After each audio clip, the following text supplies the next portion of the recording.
When it comes to holiday gift giving, nothing is more special or more personal than giving something that's homemade. So this year, we're sharing one of our favorite budget-friendly homemade gifts, caramel-dipped chocolate apples. Watch how easy these are to make. First thing you want to do is make sure you start with the right apples. You want ones that are firm and semi-sweet like Granny Smith, Gala, or Fiji.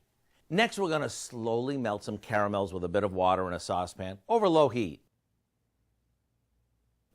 While that's doing its thing, we'll insert a craft stick in the center of each apple, and once the caramel is silky smooth, we'll spoon it over the apples, making sure they're completely coated. When the caramel sets up, we spoon on a layer of molten chocolate, which we made by melting chocolate chips. Now comes the fun part. You get to customize each apple for everyone on your list.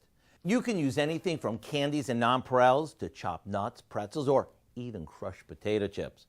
Go ahead and get creative to make these truly special. To get the recipe for our caramel-dipped chocolate apples, all you have to do is check out our website. I'm Howard with Kelly in the Mr. Food Test Kitchen, where today we found a ooey-gooey, giftable way for you to say, ooh, it's so good. There you go. Thank you.